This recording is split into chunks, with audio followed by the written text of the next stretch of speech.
left-hander Bob Ojeda, who scattered 10 hits in going the distance for the win. So today, with the championship series even at 1-1, we begin a 3-game stand at Shea Stadium in New York. Coming in from Houston, where it is still summer-like, to New York City, you walk immediately into the bite of autumn, 52 degrees, and you immediately feel the bite of the home crowd. Perhaps the most vocal gathering in all of baseball. So much has been made of the home crowd at Shea Stadium. The people seem to believe as they purchase their ticket, it becomes part of their chore, if you will, to get involved and make themselves heard on every play and every pitch. And let's go quickly on that subject to our analyst Tim McCarver and talk about it. You know them well. You spend a lot of time with them.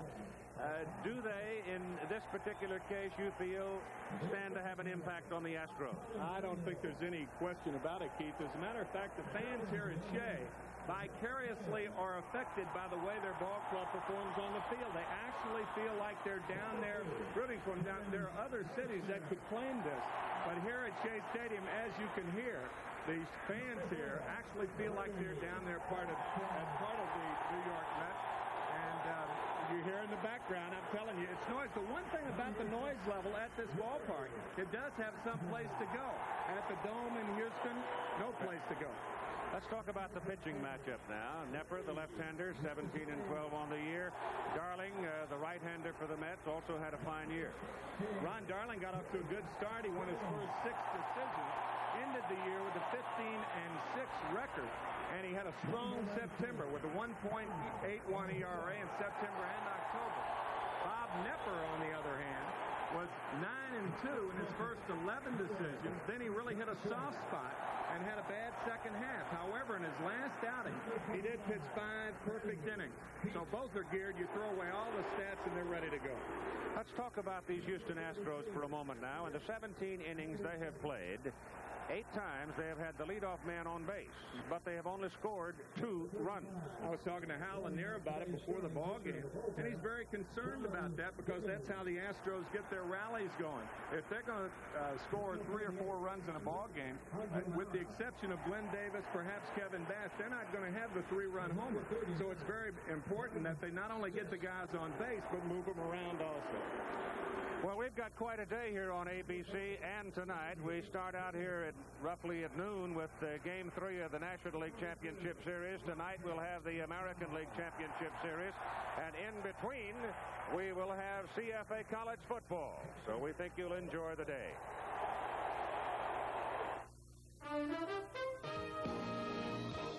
This ABC Sports Exclusive is brought to you by the Heartbeat of America, today's Chevrolet, by Coors and Coors Light, beers with a difference worth tasting, by the U.S. Armed Forces, it's a great place to start, and by IBM and a growing family of IBM personal computers.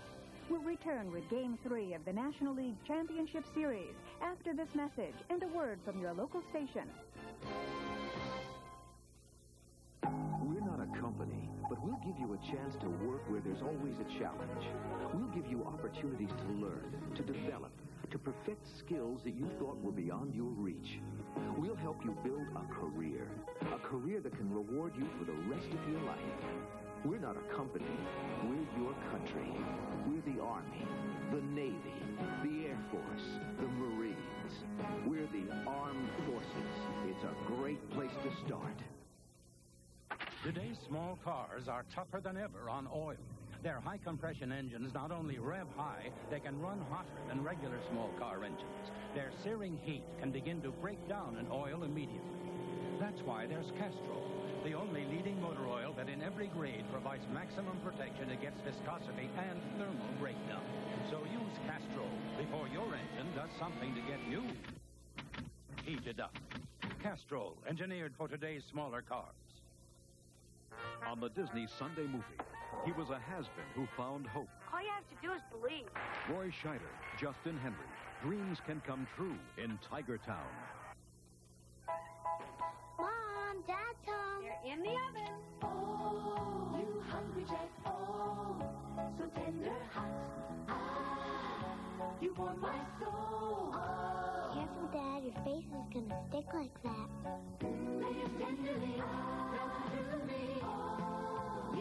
hungry jack, oh. I see it smiling. Oh, you're hungry jack, oh. For over 30 years, 13 Eyewitness News at 7 a.m. has been serving the Houston area. We want you to be the best informed with news that happened overnight while you slept. We know where there are traffic problems and care how you get to work. Our weathercasts are geared to help you plan your day around the changing Gulf Coast weather. 13 Eyewitness News at 7 a.m., a 30-year tradition with Van Hackett, Don Nelson, and Doug Brown. We care about people. The movie, tonight at 10:30 here on 13. We'll be back to Shea Stadium in just a few minutes for the opening pitch of game number 3. But right now, this ABC News special report. Here is Peter Jennings from Reykjavik, Iceland. Keith, we are 4 hours ahead of you here in Iceland, and it is a lovely afternoon. And at a little after 4 o'clock in the afternoon, Mr. Reagan and Mr. Gorbachev are about 30 minutes into their second summit session of the day.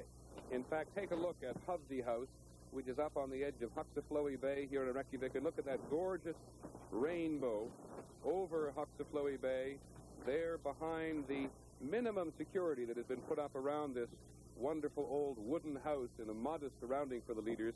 They are now talking for the second time today.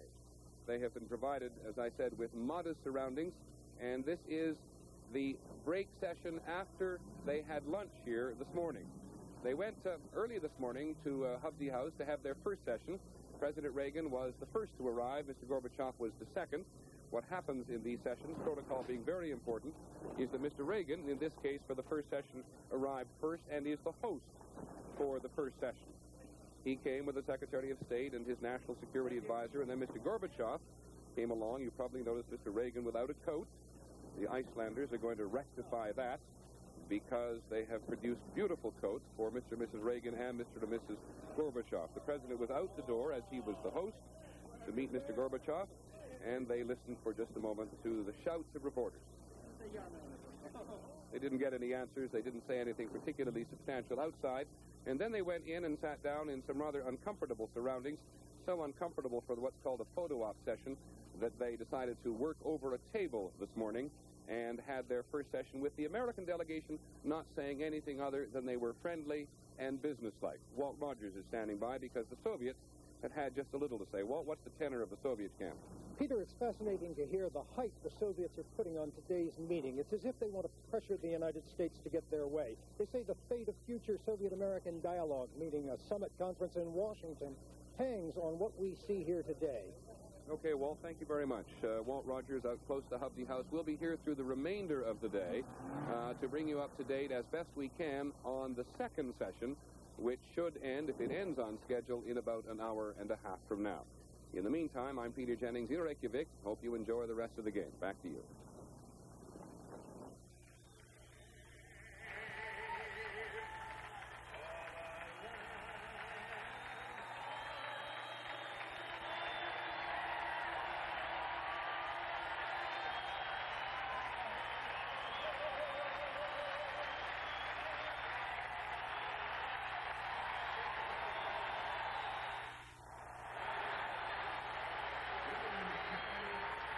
New York City, big enough to absorb almost any event without a noticeable break in its stride. Yom Kippur, Columbus Day, 3 games of the National League Championship Series, the Giants-Eagles football, all happening this weekend.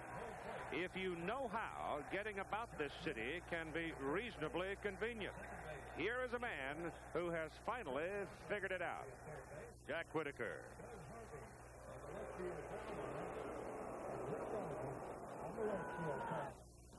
Subways are New York's circulatory system.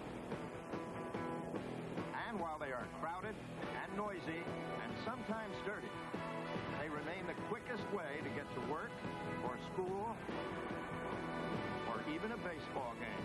This weekend, the big train is the number 7, which begins its journey under Times Square in Manhattan. It then travels under the East River through the Steinway tunnels, which were built for trolley cars by William Steinway, the Piano King, in 1892.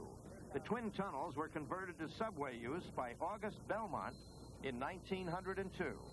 You can't beat the trains. You can't beat the trains. It's better than going through traffic. Best thing in the world to be trained to the game. Number 7 line. It's already a legend because it does not wear the wretched raiment of graffiti. It has beaten the Day-Glow pencil. You have everything. Air conditioning in the summertime and the wintertime, night and heat. That's the best train we can have in the whole United States. The number 7 train runs under and over an international group of neighborhoods with old names like Woodside, Jackson Heights, Elmhurst, Corona, and Flushing.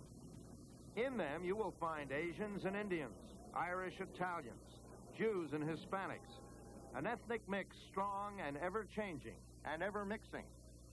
This benefits a line that has serviced 2 World's Fairs during its eventful history. All of this mix makes up Queens, the largest of New York's 5 boroughs and the home of the Mets. The number 7 train connects these neighborhoods and in the summertime takes people out to the ball game.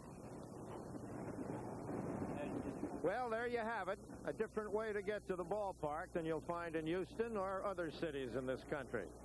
And while the New York subway system may not be as elegant as those in Moscow and Paris, say, in Paris, the subways can't take you to the ball game, can they? And that's what we're doing right now. Once again, here's Keith Jackson. Jack, thank you very much. Though they are talking about having some baseball played in the Soviet Union, maybe one of these days the Moscow subways will haul you to the ballpark, too.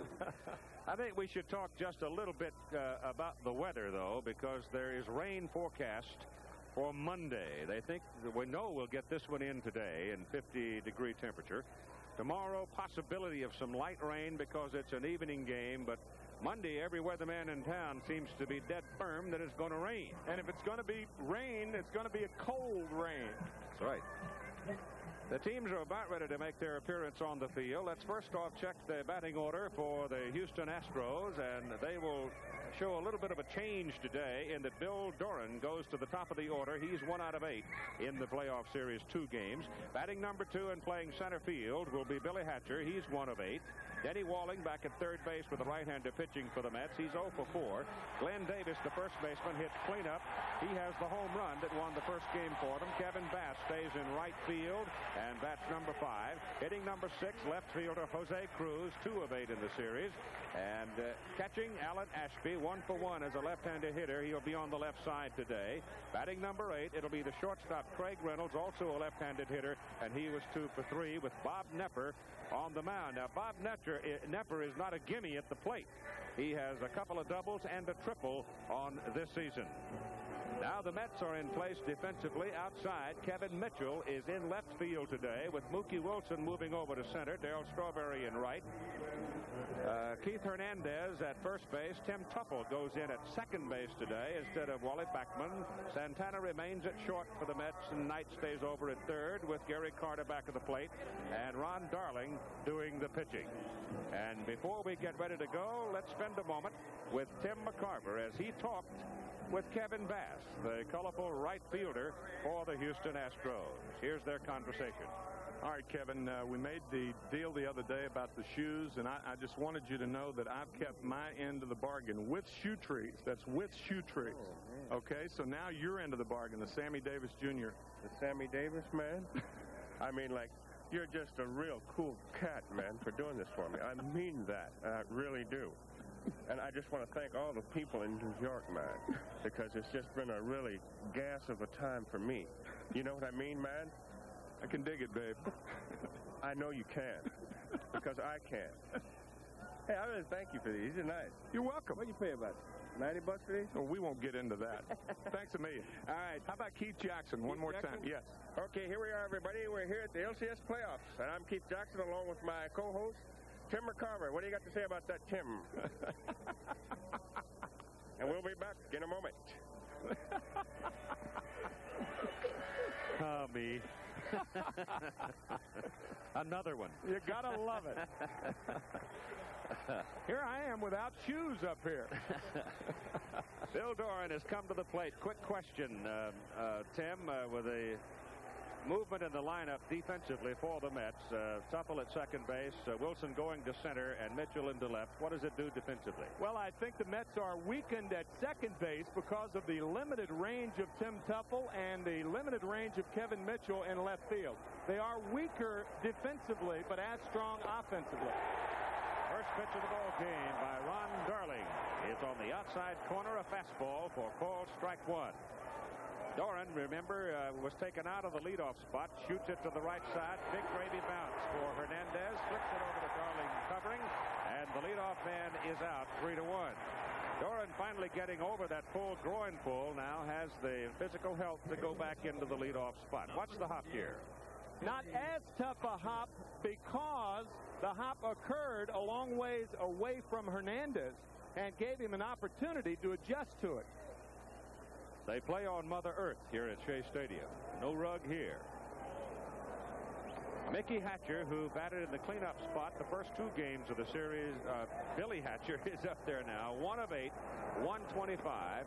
And he is not the most patient guy in town when it comes to taking pitches. He likes to jump on that first pitch, particularly if it is a fastball.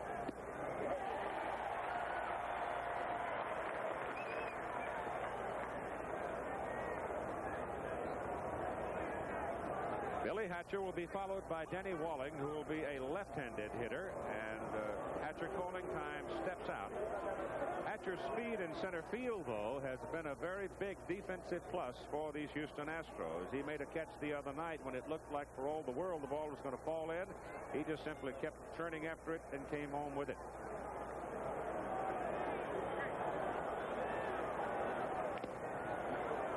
The 1-1 pitch misses low and away, and it's 2-1.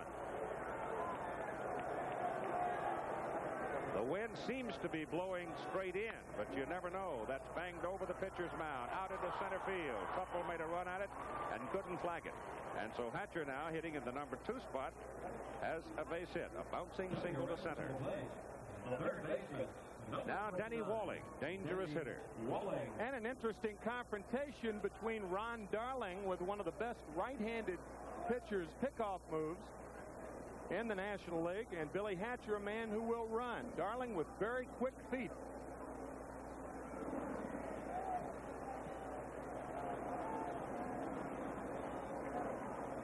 He'll make a couple of different motions to you. Out of the stretch, he'll put the ball in the glove, and after the set, he'll oftentimes just turn almost automatically and throw to first base. This time he comes to the plate, and Walling fouls it away on the left side. You got to watch his feet. I think that's the key to Darling. Very, very quick feet. They were so quick, as a matter of fact, he played defensive half at Yale University for 2 years. Defensive back for Yale, and also played shortstop until his junior year when he became a pitcher. He's a native son of Hawaii, Honolulu, but actually grew up and went to high school in Worcester, Mass. And that's how he got over to Yale.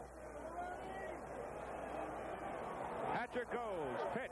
Good pitch to throw on. Carter fires it down, and he's safe.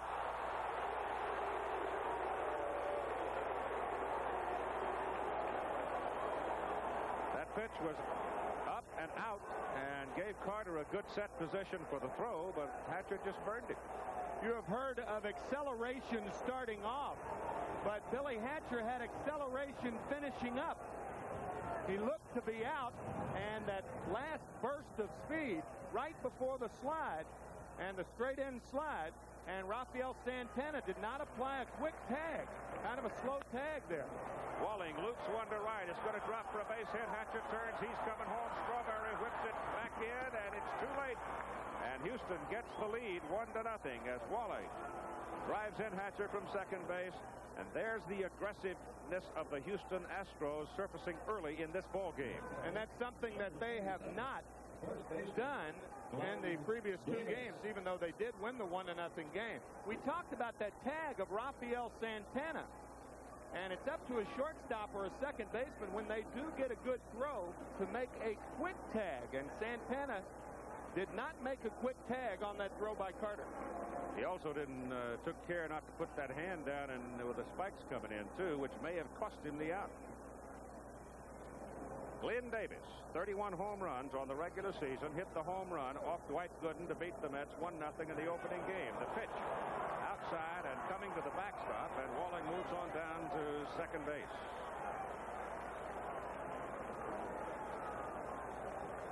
Here's that tag again on Billy Hatcher. You see Santana coming down slowly and actually misses his foot. Yep. I think you're right, Keith, that he come right down on the foot, and that glove is wedged between the foot and the base, and Hatcher's out of there. He figured he might need 2 or 3 of those fingers on that hand before the day is over. Wild pitch is charged to Darling on the advance of Walling, and Davis is up there now with a 2-ball and no strike count.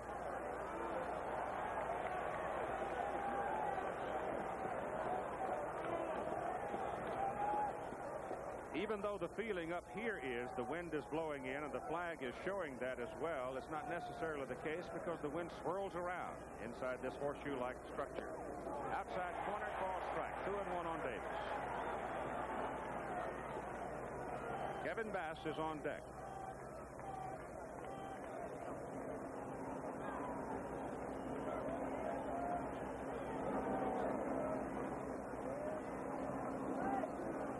A look at Walling at second and inside corner this time on Davis, and your count is 2-2. He's moving it in and out.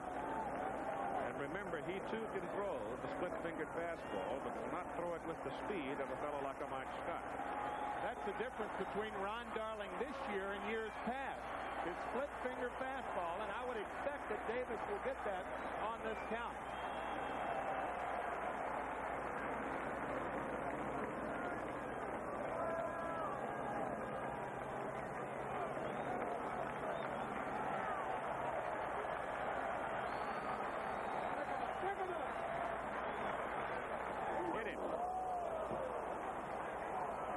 It was a split-fingered fastball, but he did not have control of it, and Glenn Davis, twisting away, took the ball on the left shoulder, and you've got 2 Astros aboard with 1 out. Something that may have something to do with this is the weather. It is 52 degrees, as Keith said, and Darling was blowing on his hands. Umpires have given the pitchers permission, obviously, to blow on their hands, so the reaction of Darling appeared to reveal, I said the pitcher's position, the umpire's permission to blow on the hand. Kevin Bass steps in now with Walling out at second base, Davis at first base, and Darling is in with a strike to start him.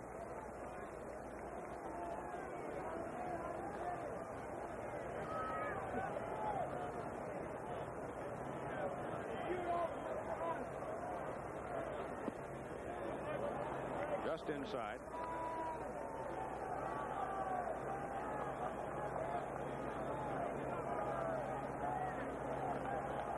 Fielder playing him straight away. The center fielder, Wilson, is shading him toward right center. Big hole out there in left center.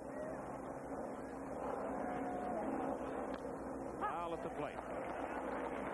Yeah, and usually when your center fielder moves, he'll take the outfielder with him. But as you can see, Kevin Mitchell is playing Bass like a right-handed hitter, a shade to pull. Now you see Wilson moving to a little bit more of a straightaway position because of the count. There's Kevin Mitchell, who started 28 games in left field this year. Mookie Wilson, a little more straightaway because of the count. Hitters are less inclined to pull the ball with 2 strikes. And your count is 1-2 on Kevin Bass. With 1 out, a run in, and 2 on. And that foul left side.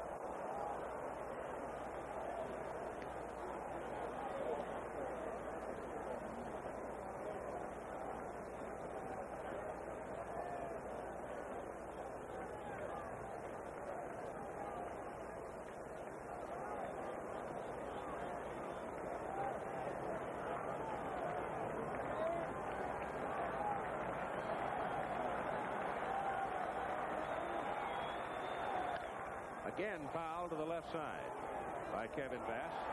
Darling trying to get him outside, and Bass has spoiled the last 2 pitches.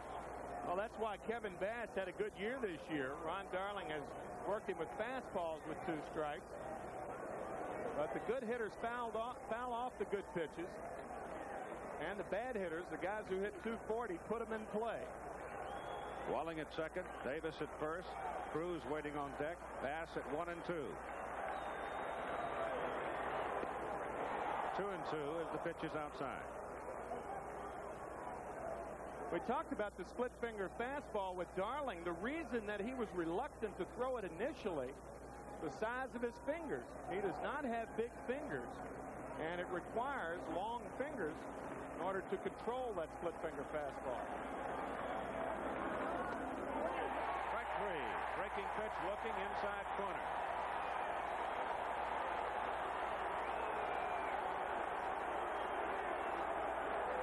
Bass beats at Frank Pulley a bit, the home plate umpire today, but walks away the second out.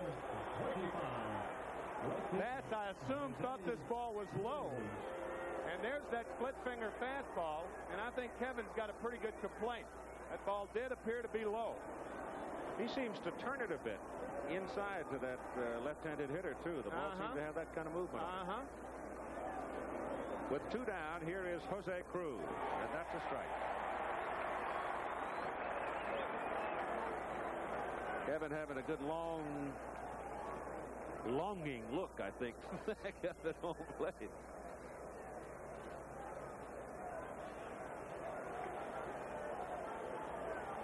One strike on Cruz. The gap remains left center field for him. And he goes the other way into the hole at shortstop, into left field for a base hit. Here comes Walling around third, and he will score. It's 2-0 Houston.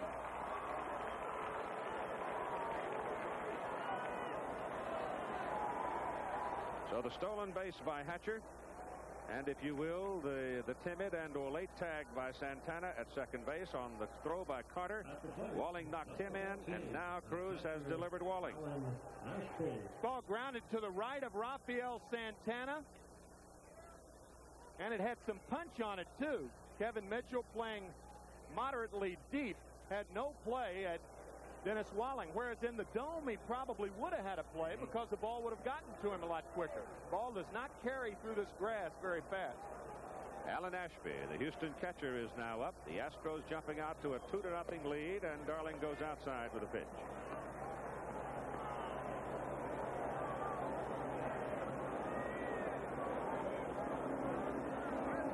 Ashby, as a left-hander in the opening game, was 1-for-1, walked twice against Gooden. And again, Darling is outside.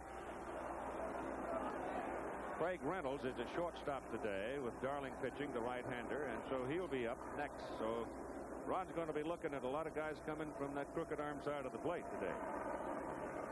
And Reynolds was 2 for 3 in his opening game. That's the inside corner.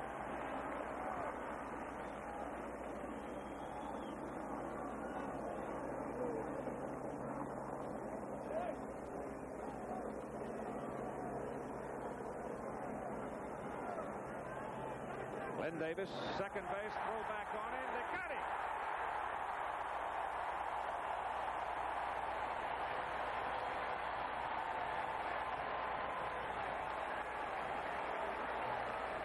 Glenn Davis ambling along. I don't think expecting movement from Darling. I told you to watch his speed. He's quick out there. Well, that's the daylight play. He was awfully quick and just getting Glenn Davis at second base. When the pitcher sees daylight between the shortstop and the runner at second, he wheels and throws blindly to the bag, and they nail Davis. But the Houston Astros put 2 runs on the scoreboard in the top of the first. The Mets coming up. When me and my buddies head off to West Texas, nothing works like my Chevy S10 Maxi Cab 4x4. With Instacrack 4-wheel drive, the optional off-road suspension, it can take us to the wildest place in the West. The Terlingua Chili Cook-Off. Come and get it! Good, huh? Nothing works like a Chevy truck. Nothing. You know, the weirdest things happened to me, Elvira, Mistress of the Dark. I mean, here I am stocking up for Halloween. I got my steak, got my ribs, Then when I ask the stock boy where the Coors Light is at, he points me to the Coors and Coors Light Halloween display, and I'm on it. Whoa, it's like deja vu. Whoa, it's like deja vu. Look for it where you buy beer. I shop here because they slash prices. There goes another one. Happy Halloween, darling. Shea Stadium in New York, the home of the Mets. And we're scheduled for 3 in the National League Championship Series here at Shea. This batting order for the New York Mets now. And this will be a little different than you saw in the first 2 games. The left-hander Bob Knepper out on the mound. Mookie Wilson will be leading off, playing center field. Mookie is 1 of 8 so far in the 2 ball games. Kevin Mitchell on the year in his first start today in the series, batting second, .277. Keith Hernandez hitting third, the first baseman. Gary Carter batting cleanup, the catcher, 1 of 9. Darryl Strawberry in right field, hitting fifth, 1 of 7. Ray Knight batting number 6. He's 1 for 7 so far. Number 7 hitter is Tim Tuffle. His first start, .247 on the season. Santana, the shortstop, batting 8, and the pitcher, Ron Darling. Darling on the year had 8 hits and 81 at bats. And up at the plate, Wilson from the right side as Knepper comes in with a strike. Knepper was 3-1 against New York this year. He had 4 starts. His career against the Mets, lifetime 11-11. That's a foul ball and ricochets up into the crowd. Bob was also the first pitcher to shut out the Mets this year. He beat them 3-0. And then less than 48 hours later came back and beat the Mets in relief. He went around. And Mookie Wilson will go in the book as a strikeout for the first out of the ball game for the Mets. Kevin Mitchell will come to the plate now. Defensively for Houston, outside it's Cruz, Hatcher, Bass. Inside it's Davis, Doran, Reynolds, Walling, Ashby back at the plate, and Knepper on the mound. The umpires today, Frank Foley calling the balls and strikes. Dutch Renard at first, Joe West second, Fred Brocklander third, Doug Harvey left field line, and Lee Wire right field line. Kevin Mitchell, another one of the players who profited from the philosophy of Davy Johnson. Fine athlete, but you got so many sometimes it's hard to find a place for them to play. But he found a place for this young man from San Diego who hits a high towering pop that goes foul and back in the crowd. He even tried him at shortstop during the course of the year. He was the only player in the major leagues to play 6 positions this year, and the first player in big league ball to play 6 positions since Alan Bannister did it for the Texas Rangers back in 1984. He had 43 runs batted in on the year and hit 12 home runs. The 1-strike pitch from Knepper changes speeds on the breaking pitch and drops it right in for strike 2. Knepper is not as slower and slower as Ojeda was the other night, but he will change speeds on you, and he does that to move the ball around very well. That's outside. Very durable man, averaged 32 starts over his last 10 seasons in the major leagues, and missed only 1 scheduling start. That was back in 1980, and it came from one of those usual problems. A household accident, cut his finger slicing up a grapefruit. How many times has that happened? Foul ball left side. Hit sharply, but well fouled. Tim Raines of the Montreal Expos this year missed 3 games when he tried to lift some luggage packing for the wintertime, and it almost cost him an opportunity to win the National League batting title. I'll tell you, if you're going to make that much money, you might as well hire somebody to do those types of things. If you're going to slice a grapefruit, get somebody to do it for you if you're making $2 million a year, right? Have it catered, yeah. Yeah, right. Keith Hernandez is on deck. The count on Mitchell, 1 ball and 2 strikes. Bounce to the shortstop, Reynolds. Nice easy bounce for Craig, and he throws him out 2 down.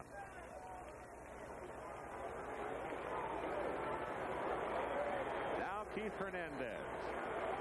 As though there's leadership in a lot of places on this New York Met ball club. If you want to single out one man, you're looking at it. The bell count.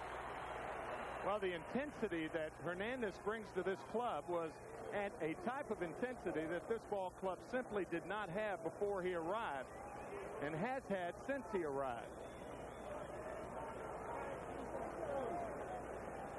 He was a thundercloud the other night in his disagreement over the call strike with Doug Harvey. Nepper comes inside for ball one. Gary Carter, number 4 hitter, waiting on deck. It's 2-0. Houston getting 2 runs off Darling in the top of this inning. That'll get a corner, and it's 1-1.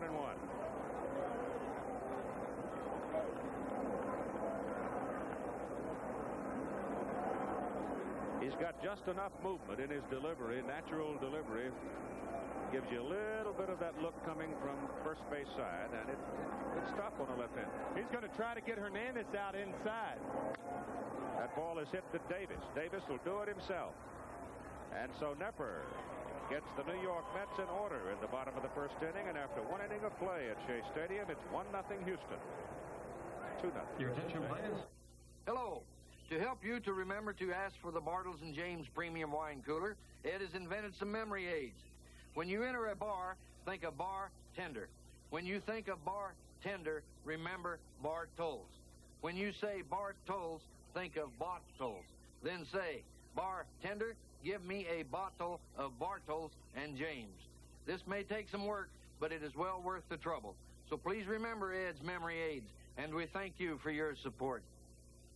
Once upon a time, millions of us roamed the bathrooms of America. We're bull shavers, convinced we had to use shavers with all kinds of expensive extras. But we don't pay an arm and a hoof anymore, 'cause us bull shavers are becoming Bic shavers. Bic gives us an extraordinary shave at an extraordinary price, without bells or whistles. To pay more makes you, well, bullheaded. Try the Bic for normal or sensitive skin, and you too will have a beat. With bull shaving. You might be able to make it on your old antifreeze another year, but then again, you just might find yourself left out in the cold. Driving just 10,000 miles on weak, neglected antifreeze can cause freeze-up and make a radiator look this bad, while the Prestone radiator looks this good. So, for maximum protection, don't push your luck. Change it once a year, every year, with fresh Prestone. But Ethel. Oh, wait a minute, honey bunch. Yeah, I know I was going to see you downtown, but I got to meet Ricky. All right, I might as well tell you the truth. I'm going to the ball game. You want to go too? Oh, boy. It's a wonderful game. It's a game for the whole family. So let's all forget our worries and have fun at the ball game whenever we can get to one. What do you say? Let's go. The preceding message was furnished by Major League Baseball. Astros scoring twice in the top of the first inning on 3 base hits and a stolen base by Hatcher, figured very prominently in the 2 runs. Now we go to the bottom third of the order for Alan Ashby, Craig Reynolds, and the pitcher Bob Nepper. Ron Darling pitching with a record of 15-6 on the season with a 2.8 run earned run average, 1-1 versus the Astros in 4 starts in the past season. Well, Ron Darling is going along a familiar and dangerous path of falling behind the hitters. 2-1 now to Alan Ashby. One of the big reasons that Davey Johnson and Ron Darling have had a, I guess you could call it a quasi-feud going on this season, is because Darling upsets Davey Johnson when he's working because he falls behind a lot of hitters. Davey channels it and funnels it right through pitching coach Mel Stottlemyre.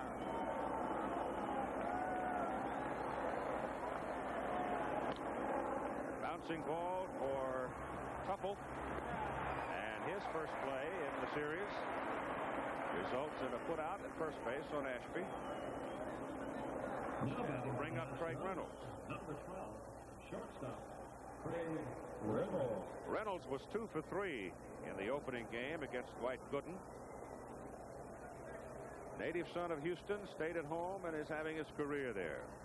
Very popular in Houston. And one of two Astros that have played on the All-Star team in both leagues. The other, Phil Garner. Curve is in low.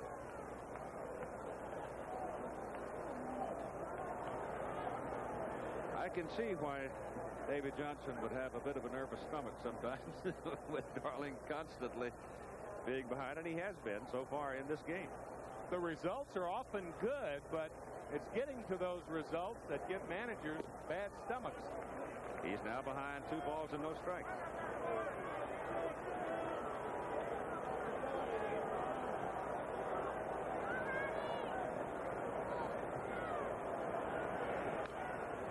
That might have been ball 3, except Reynolds took a whack at it and fouled it away.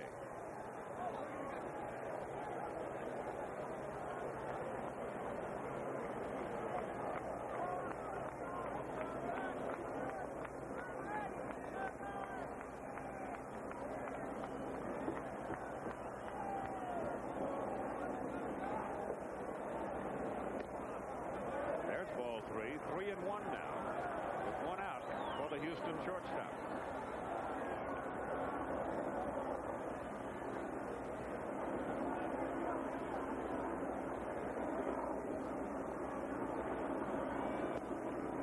Ball 4.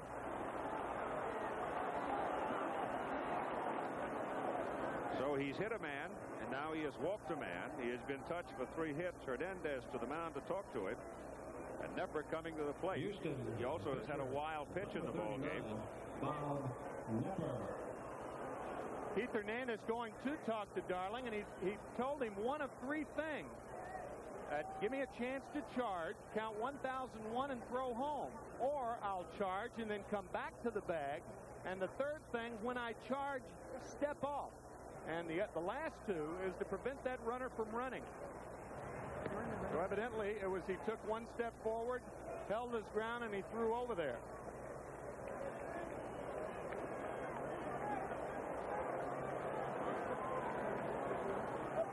Depp returns to bunt, puts it down, and it's foul at the plate. See, the good base runners will break when Hernandez breaks, but Hernandez, after every bunt attempt, will go out and talk to his pitcher and tell him the one of 3 things.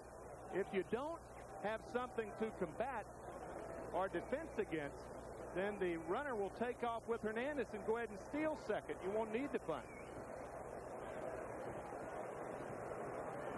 Hernandez comes, Reynolds goes, pitch is swung on, and a fly ball lifted out into short left field for Kevin Mitchell. And you got 2 down as Reynolds comes back to first base. And you saw Craig Reynolds, even though that was the hit and run play, you saw Craig Reynolds take off when Keith Hernandez took off. Second baseman, Bill Doran.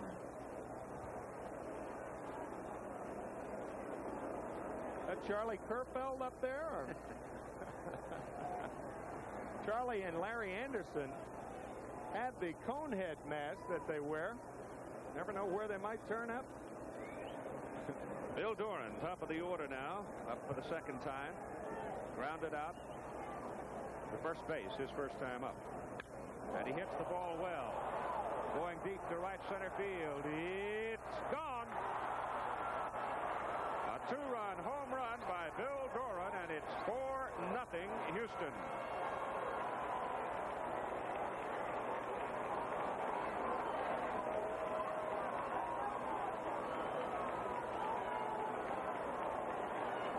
Frankie Frisch embedded in baseball people's mind that cliche and saying a long time ago, oh, those bases on balls. He got all of this one. Sometimes a walk is better than what happened here, but a walk led to the home run by Doran. He was looking for a fastball and hit it a ton. Hatcher drills one to left field. And Mitchell picks it up, runs it back in, and so the Astros are jumping all over Ron Darling here early on. And Mel Stottlemyre is quickly out of the dugout on his way to the mound for the Mets.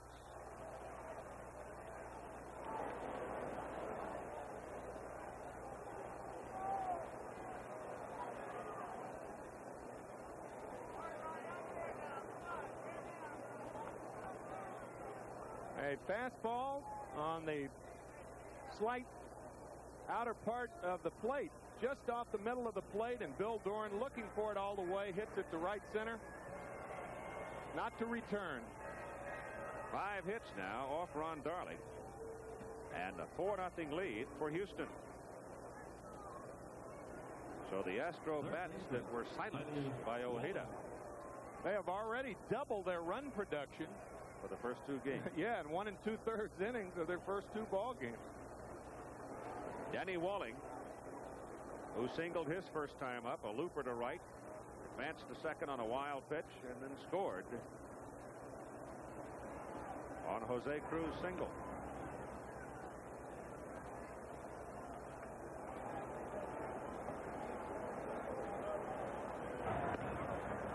Harder throw to first base. Watching Hatcher, first time up.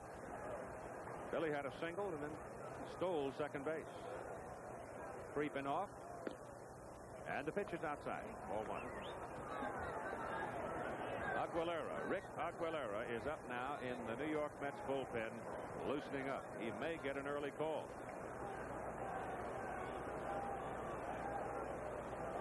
This fellow right here, Walling, delivers one more hit. I would imagine things will be. He normally is a starter, and starters hate to come in the middle of an inning.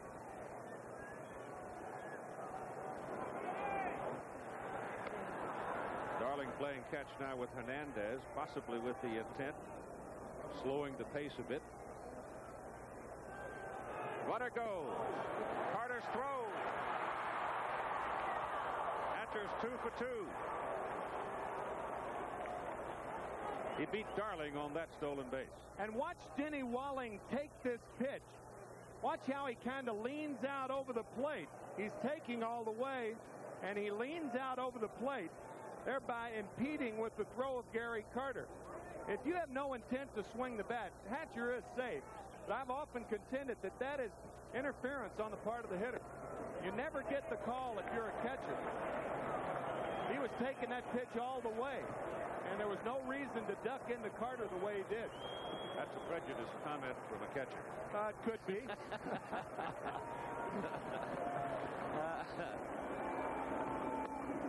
Walling swings and misses and strikes out to end the inning. But the Houston Astros get 2 more, and after an inning and a half, in Game 3, they lead 4-0.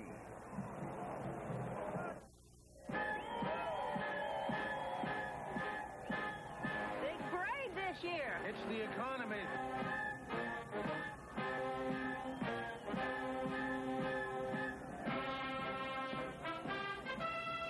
Oh, Russell, I have a question. What kind of motor oil are you using? Motor oil is motor oil. Uh-huh. Motor oil definitely is not motor oil. The 4-cylinder engine works harder and needs the extra protection of specially formulated Valvoline 4-guard. Oh, Russell. Not much of a parade this year. It's the economy. Get Valvoline 4-guard. Russell. You have to draw the line someplace. Then cross over it. That's how new ideas start. How new worlds open up. Technology from a company called TRW helps chart new worlds. Today we draw the line where it has never been before. Tomorrow we'll cross over it. Tomorrow is taking shape at a company called TRW. The parents of these kids have very different jobs, but when Dean Witter helps manage their investments, they're all treated the same. Special. Everybody is somebody at Dean Witter. A member of the Sears Financial Network. Live! Yes! Yes! Oh, I love baseball. I'm so glad to get to watch the World Series. This isn't the World Series. These are the playoffs. Well, of course they are. Don't be ridiculous. What are playoffs? After each team plays 162 games, the best teams play to decide who goes to the World Series. 162 games? Right. How do they get time off from their jobs? Don't miss our show, Perfect Strangers. Wednesday nights, followed by Howard Hessman in Head of the Class. Middle of the order scheduled for the Mets now. In the bottom of the second inning, they trail 4-0. Gary Carter, Darryl Strawberry, and Ray Knight.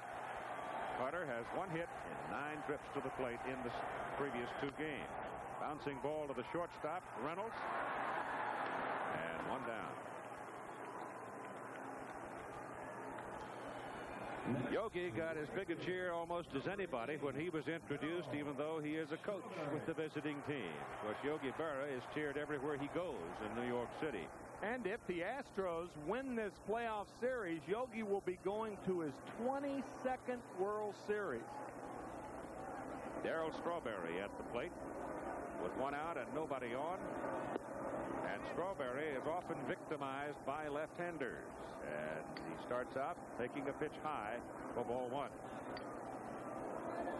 You can see that he has not damaged Bob Knepper this season. That ball is way outside. 2 balls and no strikes. I asked Yogi the other day, what in the world have you done all that money you've collected from all the playoffs and the World Series and everything? And he said, oh, no, I'll give it to Carmen. Carmen, his wife, of course. Carmen's handled it well, too. Yeah. All right, Knepper, with a man at the plate who has had almost no success against him, goes to 3 balls and no strikes with 1 out.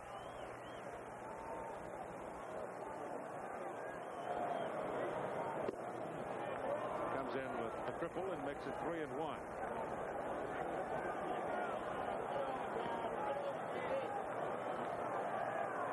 Strawberry has 1 hit in 7 at-bats in the first 2 games and fouls back, and now it's a full count, 3 balls and 2 strikes, and there's a souvenir ricocheting down into the crowd. You better watch it around this area, too, because the ball will hit the facade and come back down and plunk you. Swings and misses. He struck out on a pitch that was out of the strike zone. Well, that's the 5th time that Strawberry has gone down on strikes. Number 22. And we mentioned the other night, when you flail at a strike one-handedly, you're not swinging the bat very well. And as you see, Strawberry way out in front of that pitch. Second strikeout for Knepper. Now Ray Knight. He had a hard time in the ball game against Mike Scott. Of course, a lot of folks did. That's where he got his 3 Ks. A lot of folks would have, too, with bats in their hands. That is a sharp shot to left field, and the Mets have their first base hit of the ball game. Knepper got it up over the plate. Knight nailed it. And it brings up Tim Tuffle. Mets, the second baseman. Tuffle on the year had a 247 average, 4 home runs, and 31 runs batted in.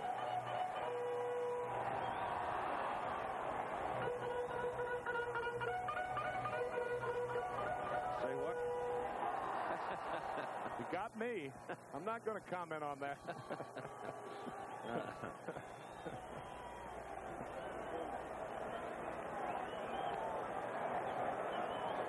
Ray Knight on first with 2 out now. First base runner for New York, and Knepper falling behind Strawberry 3-0 got him. Knight jumped on the first pitch, and now Tuffle is up, and he takes low, ball 1.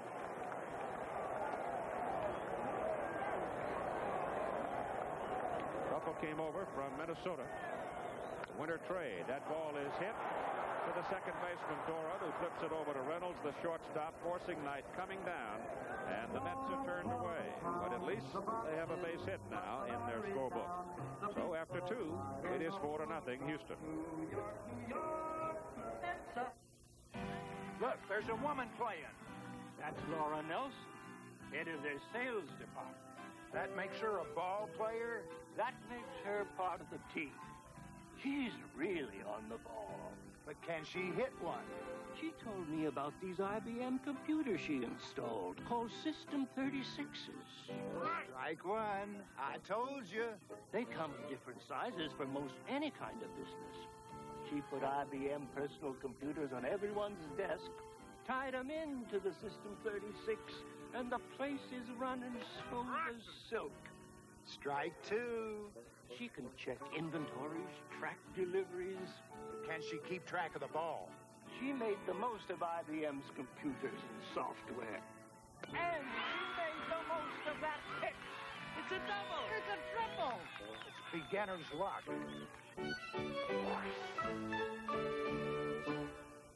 The art of investment and financial security requires painstaking preparation, bold strokes influenced by a mastery of expertise, a creative approach to IRAs, annuities, and innovative forms of insurance.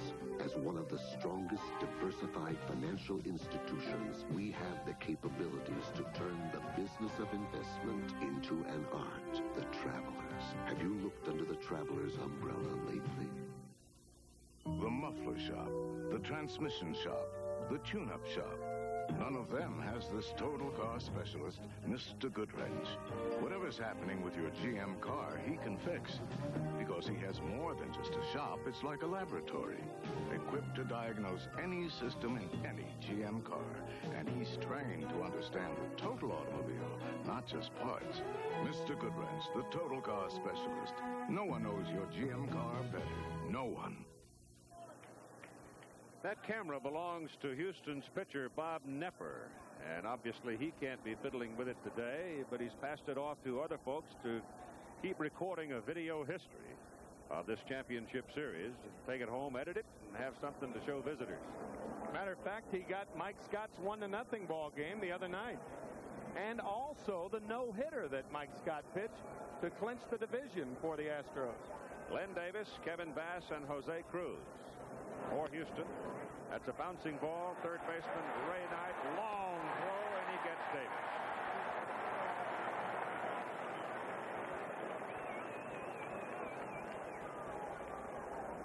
This is a long throw. Right fielder, Kevin Bass. Ray stepping back. Len Davis does run better than a lot of people think, but Ray Knight taking his time and making a strong throw. An easy 5-3 play. And Kevin Bass, who struck out looking his first time, is now at the plate. A 4-0 Houston lead in the top of the third inning, and Darling is on the outside corner for strike one.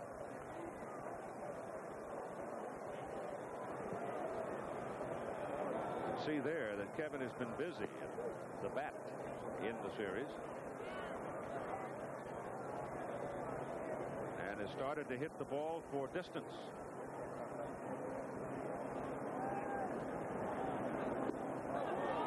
Feeble on that one, though, as Ron Darling offered him the split-fingered fastball. Now watch the pitch go down. This is the pitch Bass was called out on his first time up. He's not going to allow Frank Pulley to make another call. He's up there hacking. Just outside to make it 2-2. The feeling is that Bass probably is capable of 20-25 home runs a year. At least they're hoping so. Close, but it's 3-2. What an advantage it is for a hitter not to have to bail out. Imagine Pete Rose, over 14,000 at bats in his career, never bailed out. Bass patient, works Darling for a base on ball.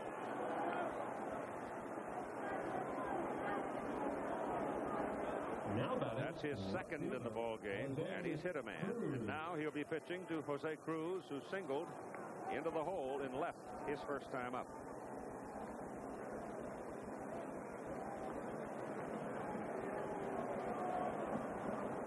One out. Top of the third. Bass pretty quick on the bases. 22 stolen bases on the year. 13 times he was caught.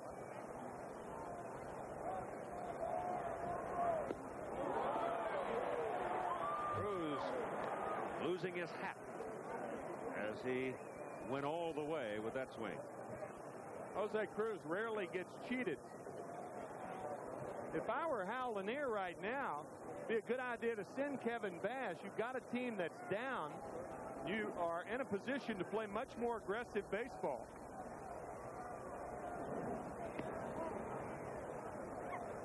Again, in case you missed the temperature, it was 52 degrees when we started the ball game. The wind continues to blow seemingly in from center field, but it did not deter Darling's home run. He just nailed it in right center. And that pitch is just outside and away. And ball one. Strike one.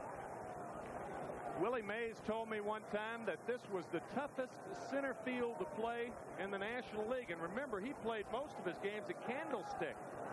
And the reason that it's tough to play is because of that swirling wind in center field.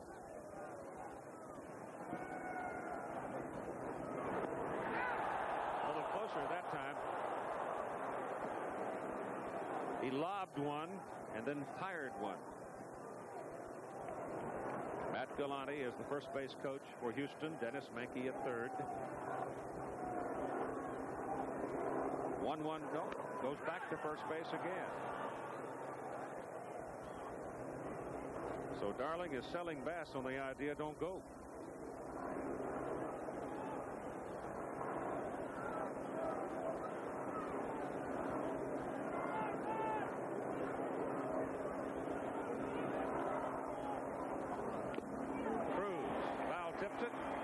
Carter holds it. It's 1-2.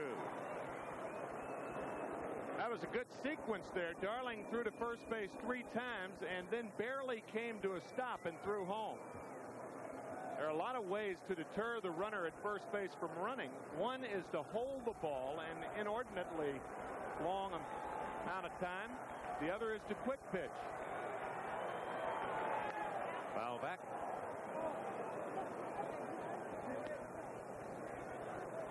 Bass really has shown no intent, real intent to go yet. His leads have been moderate. Of course, you do have Jose Cruz. That's the other side of the picture, or as Paul Harvey would say, the rest of the story. Left-handed pull hitter up there. Right side open. The hole's open.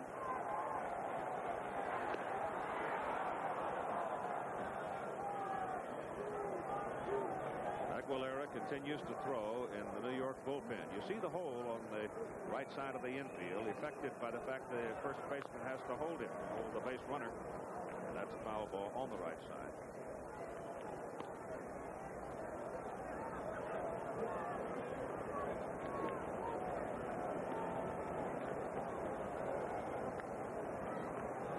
It's Tony Darling. Tony O'Reilly Darling from Ireland. Tony and Ron are expecting their first child this spring.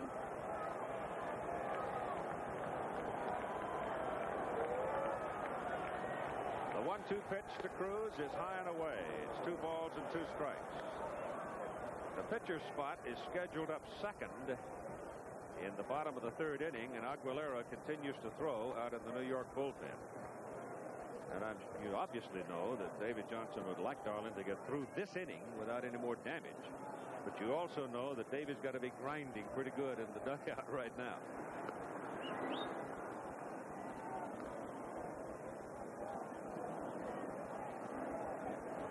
Kevin Bass is the base runner, having walked 1 out.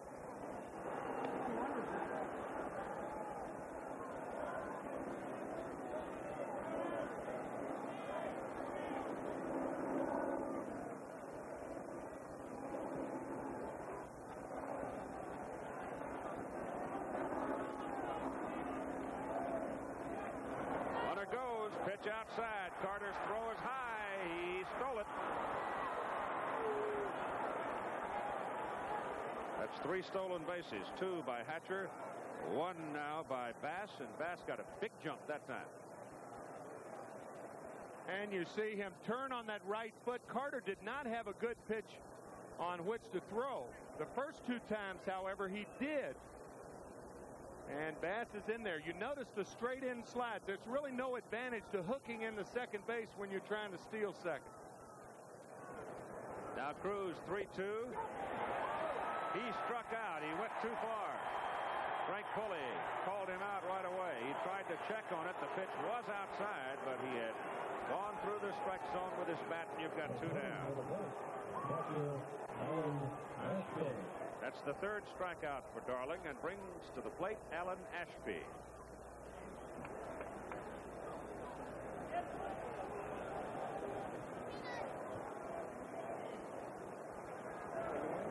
Again, the long stroke costing a hitter. could not check it once he'd started it. And Ashby bounces the ball to Santana at short, throws him out, and Houston strands Kevin Bass. So in the middle of the third inning, game number 3 of the National League Championship Series, it's 4-0 Houston. We'll be back after this commercial message and a word from your local station. This is where it begins. Anywhere there's moisture, there's the chance of catching athlete's foot. This is where it ends. Mycotin. Only Mycotin cures athlete's foot with myconazole, a medically proven ingredient that eliminates athlete's foot. This is where athlete's foot begins. This is where it ends. Mycotin, the end of athlete's foot. Listen to the heartbeat of America. Listen to the heartbeat. When you want to feel the thunder, put yourself in today's Chevrolet Camaro IROC Z and listen to your heartbeat. The heartbeat of America. Day Chevrolet. Our world, the special times of our lives, a tapestry of what happened then with the people who were there. If you lived through it, you'll want to see it again. If you don't remember, find out what really happened with Ray Gandolf and Linda Ellerby. Our world. It's about time. Thursday on ABC. Make this the sweetest day she'll remember all year long. With roses. Beautiful, timeless roses from Kroger, America's largest florist. Tea roses. Colorful sweetheart roses. Or surprise her with dazzling mums, a stunning assortment. Or any one of dozens of fresh-cut mixed bouquets. All at the floral shop at Kroger. See the difference. Go Krogering. What better sweetest day surprise than elegant red tea roses? Watch Sunday night following the late news here on 13.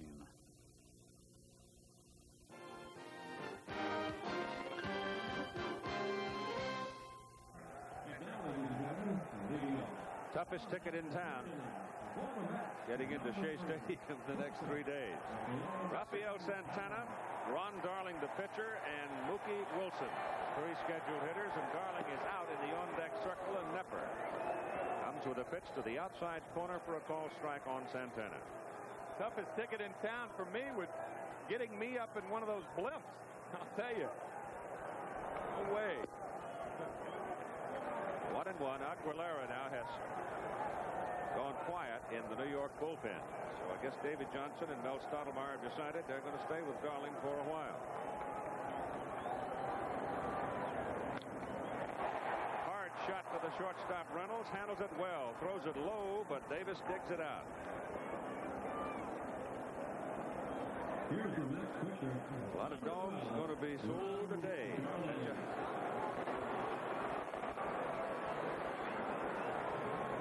Pitcher Ron Darling comes to the plate. 81 at-bats, 8 hits, a pair of doubles on the season for him.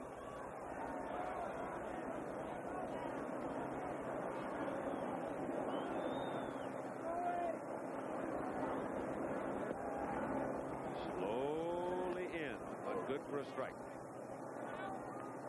Darling majored in French and Southeast Asian history at Yale. His wife speaks a couple of languages, and I understand he's talking about going into studying Chinese language. And he's also studying Russian this winter at New York University. So they have a corner on the language market. Little tap. Nepper off the mound, handles it all right, and throws him out. 2 down. So far today, however, Ronnie's probably wishing that he had a little more English on some of his pitches. I guess you could talk in whatever language that fitted your feelings on a particular morning, huh? Right. Cincinnati jumps out to a 7-0 lead over Penn State. Bit of a surprise, but it's early on. Coming up after our baseball game, some of you will see Miami, Florida, top ranked in the country at West Virginia, or the Texas-Oklahoma shootout at the Cotton Bowl in Dallas. Here's Mookie Wilson, the top of the order. Mookie struck out swinging his first time up and takes a strike from Nepper. Cincinnati Bearcats are not that bad a football team. You can't go to sleep against them. They'll jump you.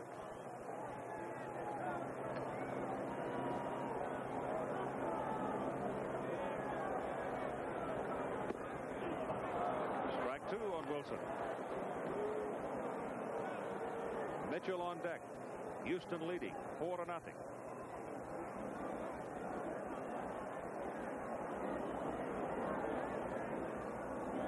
The Mets starting their second time around against Knepper. And that pitch just misses 1-2. They jumped Ryan the other night. They got Nolan Ryan the second time around. Scored 2 in the 4th and 3 in the 5th.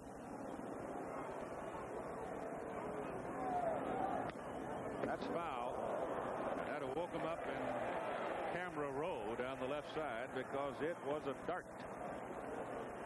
They've added some seats on both first and third base sides, which has shortened up the foul territory around the dugouts, down the line, and toward the backstop. That's another foul, but Mookie's generous. He goes the other way with that souvenir.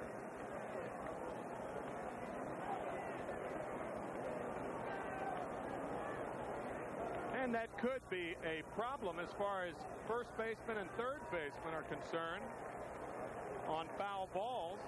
About 10 feet taken away. That's foul into the dugout on the Astros side. And of course those seats were installed because they're seats. More money. Yep. And with the change of venue from Houston to New York, I guess you could add a new term, the change of revenue. Finally got that in. Yeah. Pulled a string on it, and Wilson stings it to left, but Jose Cruz getting a good break on the ball, runs it down, and the side is retired in order in the bottom of the third. So after 3, the Houston Astros lead the New York Mets 4-0.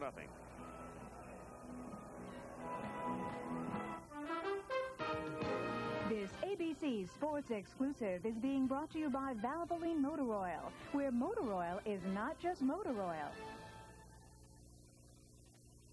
We're not a company, but we recognize potential.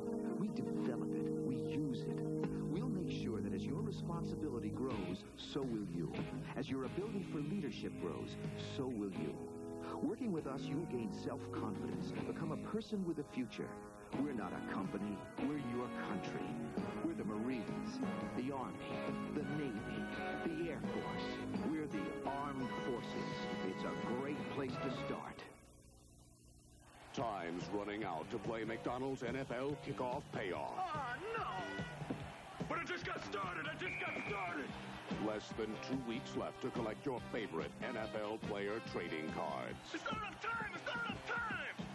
Less than 2 weeks left to play and win great McDonald's food prizes. Let's get going, guys! Come on! So hurry in to redeem last week's cards and collect more. McDonald's! Wait for me! You know, the weirdest things happened to me, Elvira, Mistress of the Dark. I mean, here I am stocking up for Halloween. I got my steak, got my ribs. Then when I asked the stock boy where the Coors Light is stacked, he points me to the Coors and Coors Light Halloween display, and I'm on it. Whoa, it's like deja vu. Whoa, it's like deja vu. Look for it where you buy beer. I shop here because they slash prices. There goes another one. Happy Halloween, darling.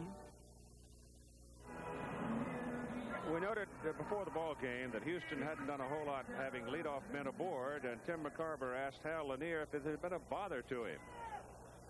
Well, it does, Tim, especially, only getting 2 runs in the first 2 ball games. I guess, we're very fortunate to win the first game because of the outstanding outing that Mike had against Gooden.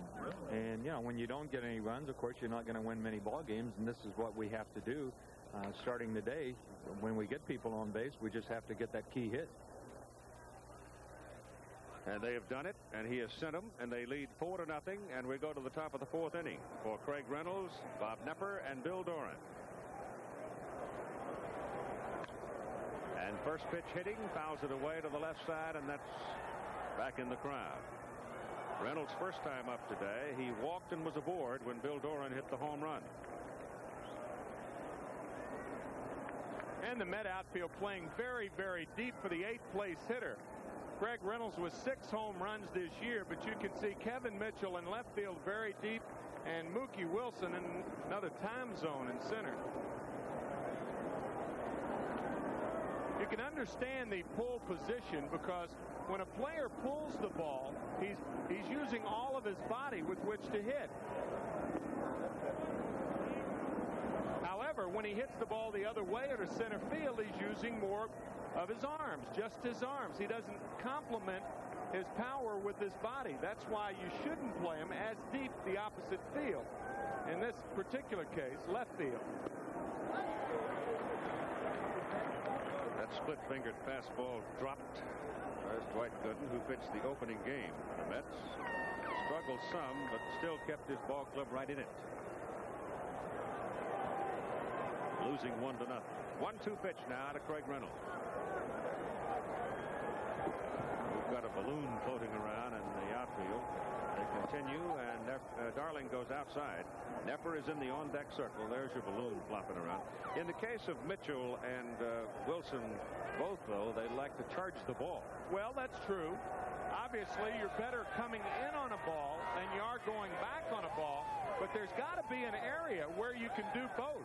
You can't play too deep just to give yourself an added advantage of coming in on 2 balls, because you're going to be 5 or 6 steps too deep. Everybody likes to come in on the ball, and it's easier to come in than go back, but they are entirely too deep. Well, academically struck him out. And now the pitcher Nepper will come to the plate. If it's 52 degrees today, it's liable to be in the 40s tomorrow night when we play the ball game. And we can't wait, right? Right.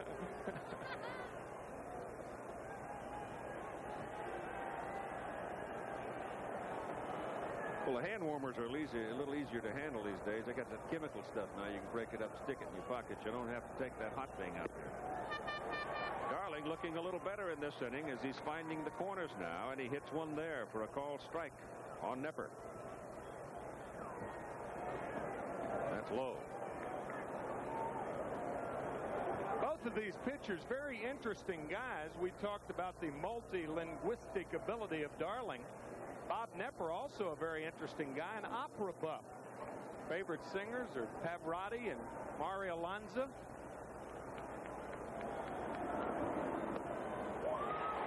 Two. That he does not listen to the Grand Opera before ball games because he gets too emotional. I would think that'd be the time you'd want to listen to it. Well, a little Die Goethe Dämmerung wouldn't hurt you, but I mean, seems to me if you were going to listen, you'd listen to the Ride of the Valkyries, a little Wagner, and get you all stirred up, you know, and away you go, huh? Right. I think I followed that. Jim Lampley's line about Northwestern and Duke playing in the SAT Bowl about a month ago.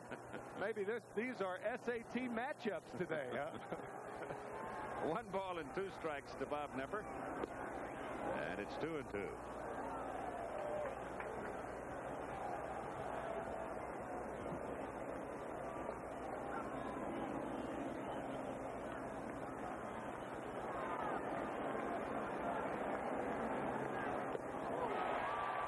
Out 2 in a row.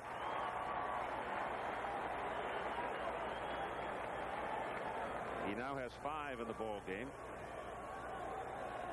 And here's the man who took him deep last time, Bill Doran, the second baseman.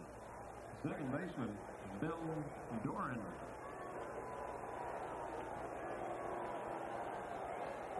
Here's the home run Bill hit in the 2nd inning off Darling. He's sitting on fastball, got it over the plate. Hit it in the parking lot.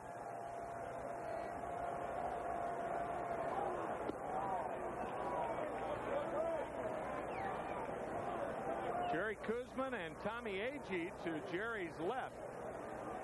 They will be throwing out the ball on Monday afternoon. Tug McGraw will be throwing out the ball tomorrow afternoon, or tomorrow evening. 2 balls and no strikes on Bill Doran. There's one.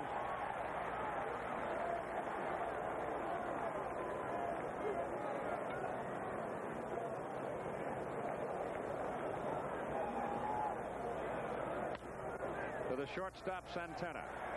Doran runs well, but Santana guns him down. And so Darling gets the Astros in order in the top of the fourth. And after 3.5 innings of play, the Astros lead the Mets 4-0.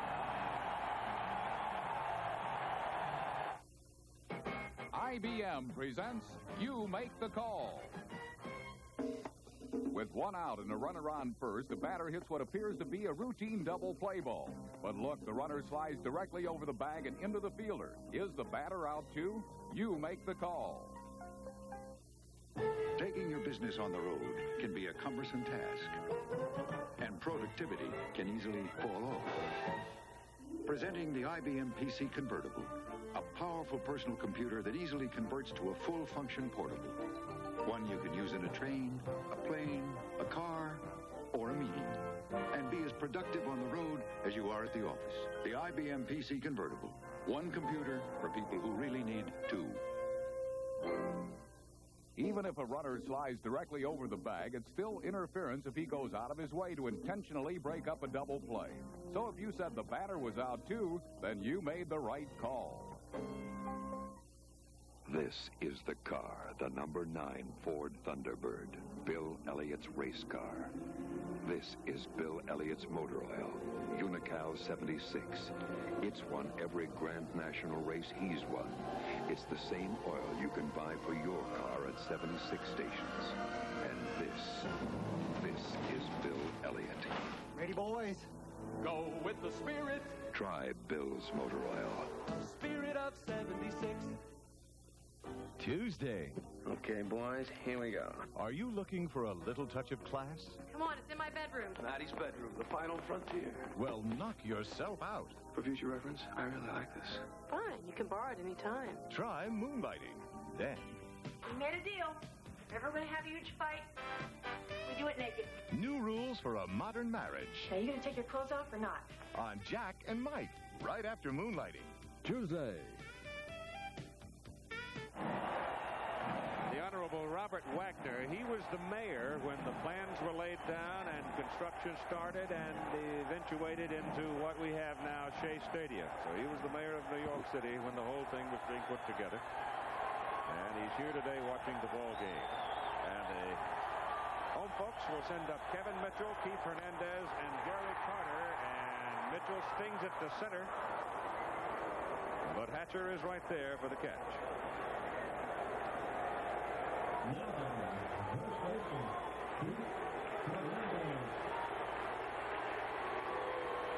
Keith Hernandez now, who bounced out to the first baseman unassisted his first time. I'll tell you, Keith, the tempo of the crowd has picked up somewhat here in the fourth inning, but the Astros did exactly what they hoped to do. Take them out of it. That's right. When you score early, you take the home crowd out of it. The Mets fans kind of shocked, just like the players appeared to have been. A little bit like Ojeda took the Houston crowd out of it in game number 2.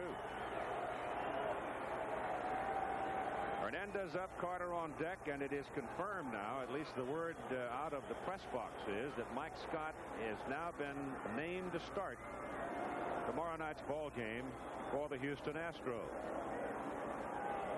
Nepper starts Hernandez with a strike on the inside corner. There's a lot of conversation you can build around the start of Scott tomorrow night as Nepper delivers, and Hernandez hits the ball into left center field, drops for a base hit. Cruz blocks it, whips it back in, and holds it. The ball gets loose in the infield, but Nepper picks it up. So Keith Hernandez is aboard. That is only the second hit in the ball game for the New York Mets. But here comes Gary Carter.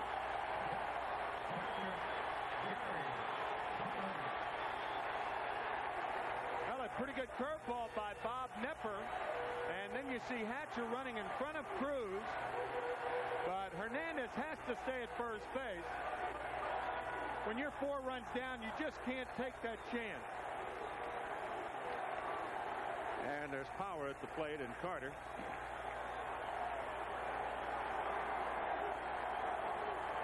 with one double in the series. Nepper is outside and low to Carter for ball one. This is a situation where Bob Nepper will start turning the ball over on the outside part of the plate to try to induce Carter to hit the ball to the left side. Nepper always up among the leaders in double play. And Gary just nips it with the end of the bat. That is 1-1. Strawberry is on deck. If Houston should win this ball game, then starting Scott tomorrow night in the hopes that they could come out of here with 2 wins, they'd be in the catbird seat going home.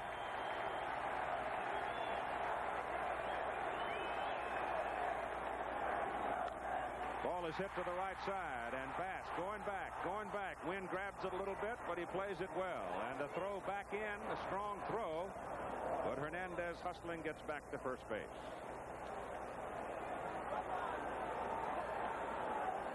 And now Strawberry.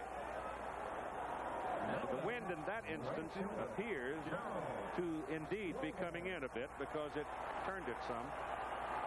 Hernandez goes all the way to second base, returns in time. That ball appeared to be over the head of Bass, but it did just die. And it did appear that that wind is blowing in from right field now. Strawberry 0 for 11 against Nepper this season. He's been struck out 6 times, and he struck out the first time with this one on the ground. And the throw by Ashby is too late. Beats it out. So Strawberry unable to hit the ball for the base hit. Struck a soft little bunt. And Ashby hustling out just simply couldn't run him down. The thing to watch for with first base umpire Dutch Rennert is his right hand. He goes to punch him out, and the out sign becomes the safe sign. Right. He had that thumb curled up under. He wanted to punch him out, but then he did appear to be safe. Give you an idea, though, of how those long legs can move along for Strawberry. And now Ray Knight. Hernandez up at second base. Far and away the biggest threat the Mets have offered so far today. 4-0 Houston. Mets now have 3 hits off Nepper.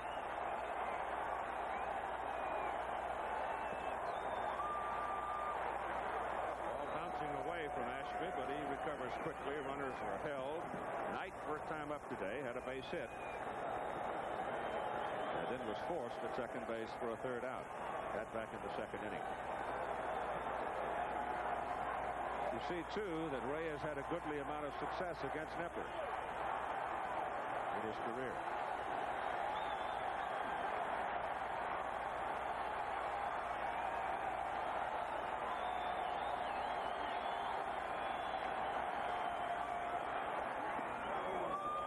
Change of speed, misses inside. 2 balls and no strikes tonight. Talk about the looks of a guy who's trying to zero a pitcher in. He just stares seemingly through the bat right at Bob Nepper.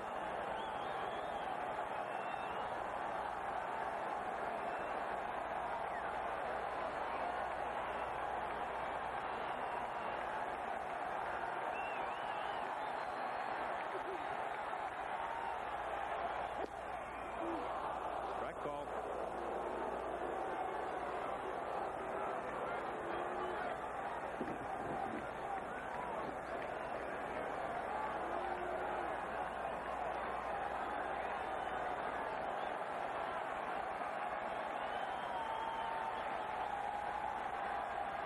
Hernandez on second. Strawberry at first. Knight swings and misses, and it's 2-2. Tough pitch there. And the ability of throwing the breaking ball behind in the count can't be emphasized too much. If major league hitters are allowed just to sit on one pitch, they're eventually going to get you.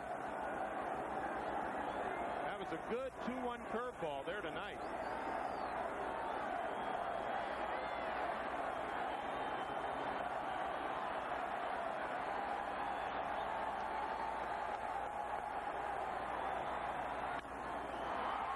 right side. Bass angles over and makes the catch. And so the Mets are turned away. Stranding 2. And after 4-0 Houston. Here's your burger and... Sometimes brakes can give you a gentle hint that they need a little work. Take it to Midas. Over 4 million people have trusted their brakes to Midas. Good price, good guarantee. We won't break you. Whoops. Take it to Midas. Whoops. Huh? Take it to someone you trust. What's happening? The world-famous MetLife representative is adding new recruits to his prompt payment squadron. You mean the one that makes sure MetLife claim checks get delivered promptly? Yes, it's very important. Snoopy is really getting tough with his new recruits, isn't he? Only the best will do for MetLife customers. What happens to the birds who don't make it into the prompt payment squadron? They go into advertising. Get Met. It pays. Say, these must be Jack's new Canon personal copiers. Great color. Yeah, and they copy in 5. You want to see? Go ahead. Make my day. Everything you need to copy with is in this replaceable cartridge. I'll do that. Good thing Canon has PCs for every personality, even pushy agents. Lighten up, Jack. These new Canon personal copiers are light. Put one in my car. What a guy. Personal copiers for every personality. For information, call toll-free 1-800-OK-CANON. Set your sights on the best in baseball. Order the 1986 World Series program. There are more than 100 pages of articles and photographs making the World Series program a real collector's item. Send $6 check or money order to World Series program, P.O. Box 4686, Trenton, New Jersey, 08651. P.O. Box 4686, Trenton, New Jersey, 08651. Includes your proper return address.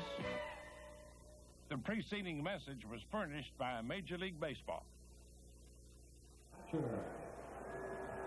Game 4 of the American League Championship Series tonight at 8 Eastern Time here on ABC. Roger Clemens for the Red Sox and Don Sutton for the California Angels. Angels won an exciting ball game last night.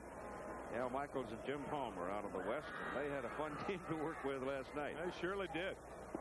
Billy Hatcher, Denny Walling, and Glenn Davis are the scheduled hitters for the Astros as they lead 4-0 here at Shea Stadium against Ron Darling.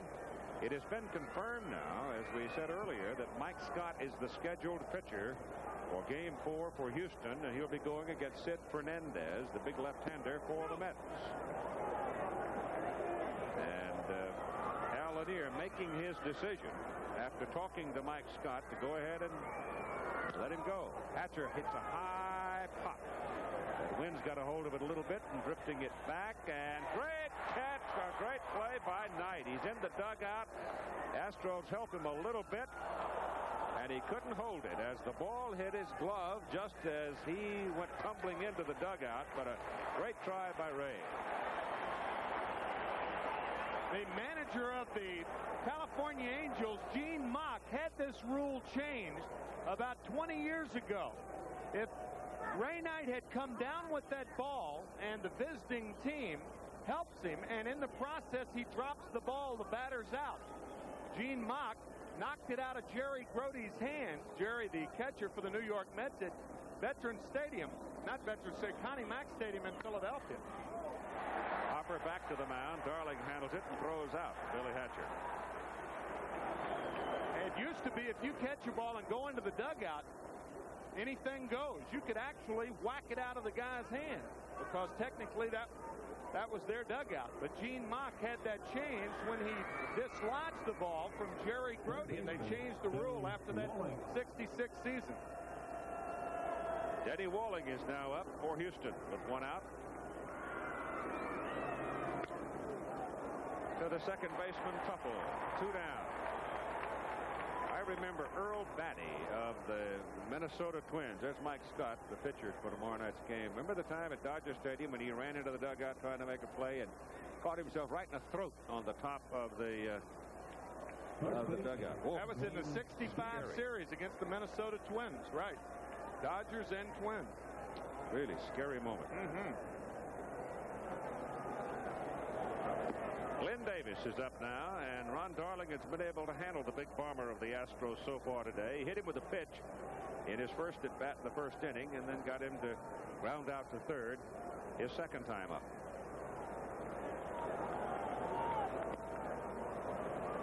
Two balls and no strikes to Davis.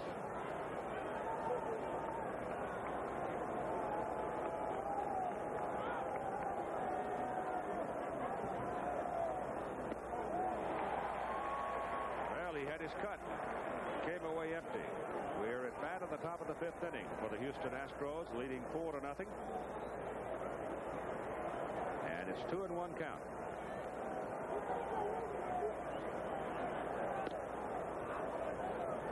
Three and one.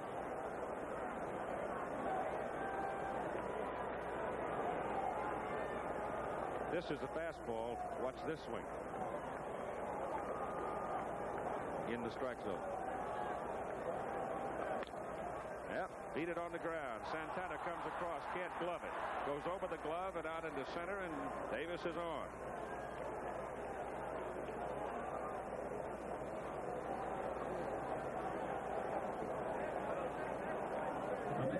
It's going to be scored as the hit, the first hit for the Astros since the second inning. Santana with the count 3-1, since the hitter will or is more prone to pull the ball in that situation, had to play him over in the hole. Thereby, what would normally be a routine ball takes a short hop and caroms into center field. A base hit for Glenn Davis. And it brings up Kevin Bass, who was struck out looking and walked.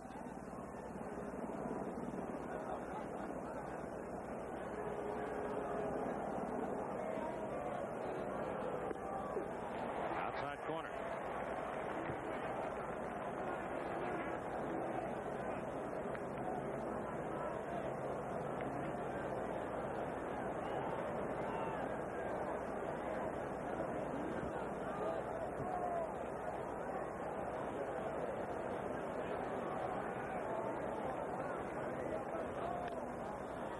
Ball left side.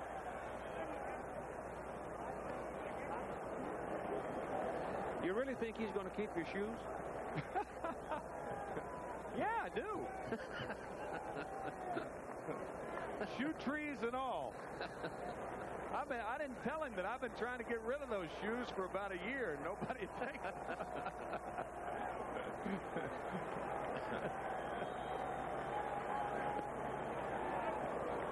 One ball, two strike count on Kevin Bass.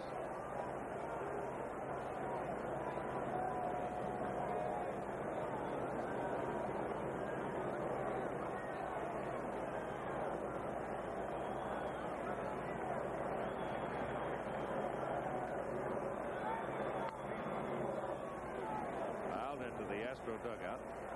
Davis at first base comes back.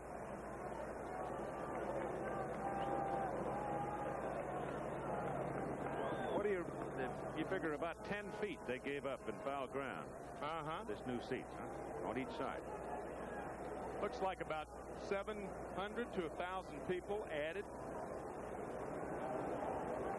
Prime seating, and they do have the glass up in front of the customers down there, because that ball does get back there in a hurry to prevent injury. There you are.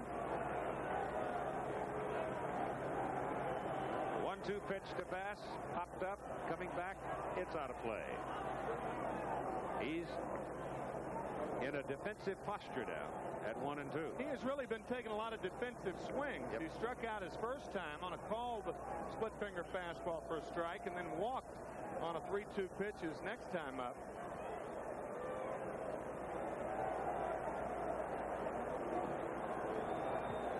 Or 6-0 for the Astros.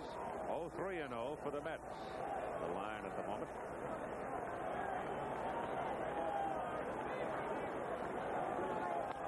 Ball is hit sharply toward the corner in right. Strawberry going. Fine catch. Bounces off the wall and comes away with it. So Darryl Strawberry turns in a fine play in the corner in right field to retire the side. The Astros strand Glenn Davis. They have left 4 on, but they lead in the ball game.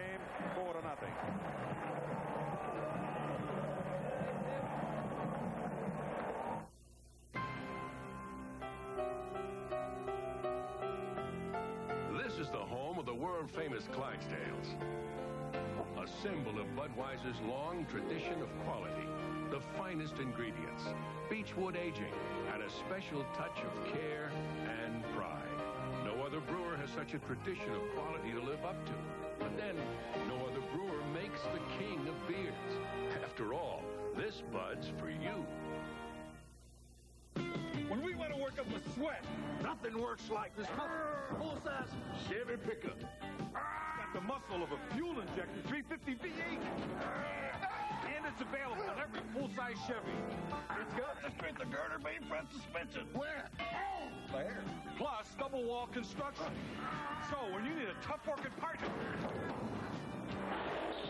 nothing works like a Chevy truck. Nothing. Yeah? Yeah. Right? A double pleasure's waiting for you. A double pleasure from Double Mint Gum. A double great feeling, making you realize Double Mint's the one for you.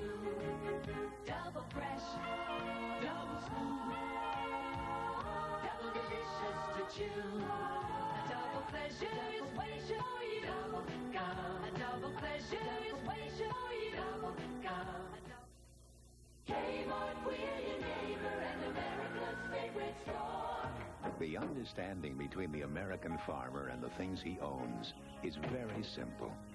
They're expected to do the same thing he does, to work hard, day in, day out.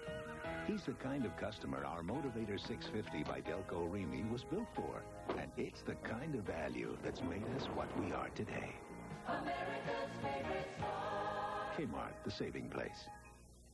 Well, one of your great salesmen for this city, Mariette Kutch, there holding the banner, rooting for the home team. Sun now is out quite bright and undoubtedly warming things up just a bit. As we go to the bottom of the fifth inning for the Mets, Tim Tuffle, Rafael Santana, and Ron Darling. Darling has now thrown 93 pitches, and Aguilera is up in the pen again for the New York Mets. So if they get something going here, it's possible that you could get a pinch hitter and a pitching change. Let's wait and see, because Darling has settled down. Bob Nepper is out there right now working to Tuffle, and he's got a count of 1-1 as he hits the outside corner. Tuffle had a fielder's choice his first time.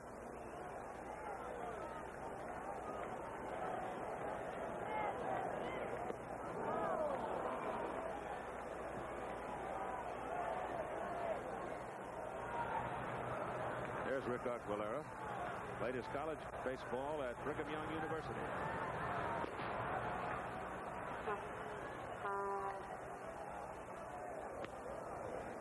Foul ball. On the banner that Mayor Koch held up, I couldn't help but see that apple on that banner, and the wager between the two governors is rather interesting this year. Governor Mario Cuomo will wager apples and cheese, and Governor Mark White, governor of Texas, will wager barbecue. Now to up that wager, this is big time, you know? That's not a big wager, is it, Keith? Texas barbecue's pretty good. Yeah. Okay. Depends on where they pick the apples. Popped up. And the shortstop Reynolds will handle it. And you've got one down. New York apples, though, and they're picked fresh. Oh, yeah. Crisp. Marvelous. But Texas barbecue is legendary. Shortstop, Rafael Santana. Right now, they have 3 hits off Bob Nepper, and they trail in the ball game 4-0. Santana at the plate. Lee Mazzilli is out swinging a bat now, and apparently is going to bat for the pitcher, Darling. And Nepper starts Santana with a curveball strike.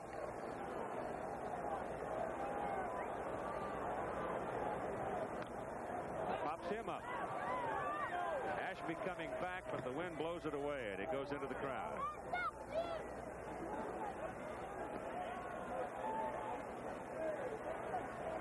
Can't say enough about the job that Alan Ashby does with this Houston pitching staff. We mentioned the other night that Mike Scott, with that split finger fastball, a very difficult pitch to handle, and Ashby has allowed only 3 wild pitches. from Scott this year.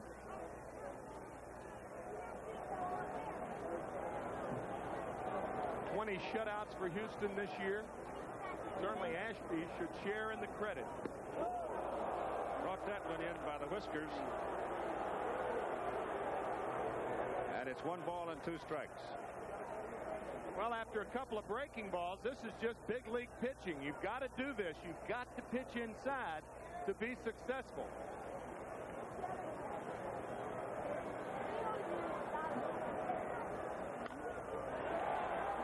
Walling knocked it down at third, throws high, but Davis handles it and comes down on the bag for out number 2. Your attention, please. Denny Walling almost handcuffed by that shot. He kept it in the territory, and with a good long strong throw got him. Yeah, when a ball's hit this sharply, you have the luxury of maybe booting a ball if you get back to it in a hurry.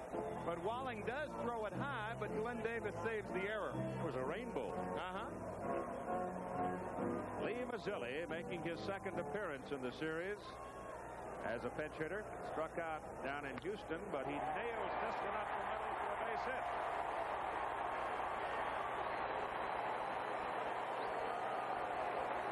And we will have a new pitcher for the Mets in the top of the 6th inning. Aguilera has been warming up now for some time, and the Mets now bring up Mookie Wilson, the top of the order against Nipper. 2 out, and Mazzilli on first.